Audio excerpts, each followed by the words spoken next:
Alright guys, update time. Well, I guess it's kind of finished. I'm not 100% done. I'd say like 95% done. I just got to get a few cables to my computer. But let's give it a little run through. So, I pretty much kept the systems the same way. It's hard to see. Let me see if I can brighten this thing up a bit. So, the Xbox One is up top. I kept the N64 and the Wii U in the same spot. In here, I just put the HD PVR up there. Again, I don't actually record from it. I almost use it as a splitter or something. It's kind of confusing. I use it so that I can have component and composite cables going into it, and then have that signal transferred to the to a HDMI source, essentially. PS4 down there. Pardon my throat too. I'm like really congested, so I keep clearing it. I kept these two the same. And then up top, you can see the GameCube, the Wii, and the Xbox 360. So I put my first HDMI switch up here. This is the source for what system I want. Any more modern system. So again, that would be the 360, the Wii U, PS4, and the Xbox One. Here's my older systems. Connected here, I have the... What do I have? The N64, the NES... and then the GameCube. I gotta switch my N64 connector to the Super Nintendo if I ever want to record that, so that's how I do that. What else? Oh yeah, the way that the Wii works is I have composite cables. I always get these two confused. I forget which ones are just the white, yellow, and red, like right there, and then which ones are the white, yellow, or white, red, blue, green, red. Whatever, the white, red, blue, green, red, I have that going from my Wii into the back of the HD PVR, and then I have cords going from the HD PVR all the way behind to there, right there, and then that converts it into an HDMI signal. So, kind of behind it, it's really hard to see because it's not the brightest, but I used a ton of zip tie thing, or not zip ties, do I have them?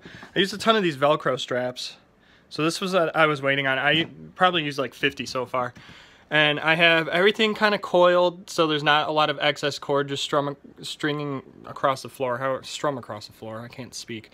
And then the other thing that I did was I kind of carefully planned what systems are plugged into what power switches, because I have 4 power switches and I don't need all these systems on all the time. So the ones that I play more frequently are in one power strip, which is the one on right now.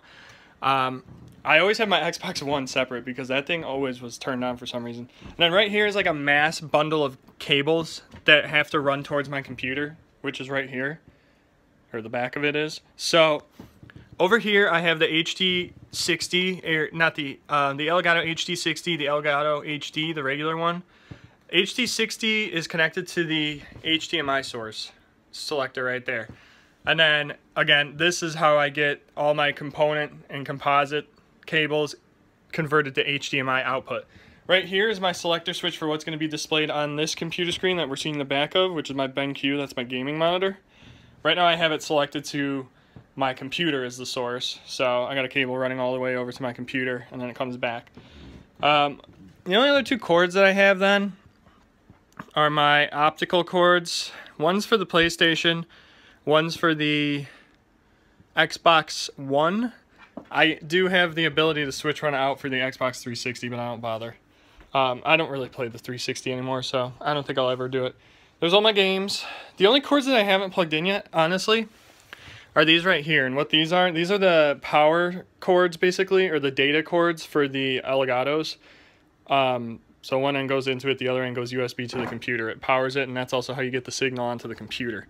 So I have to get those connected, but all my USB slots on my new PC are occupied right now. I have 6 or 7 slots, and they're all occupied. So I got to put a new slot in there, PCI Express slot for USB plugs or something, maybe like 6 or something like that, because I'm going to at least have 2 here. Problem is the microphone takes it up, the camera takes it up, and then I got the keyboard and mouse, and then on top of that, like right now, I installed, for those of you that remember I still do a flight simulator program to keep current, and I have that plugged in because I have like a yoke and a rudder pedal system for it.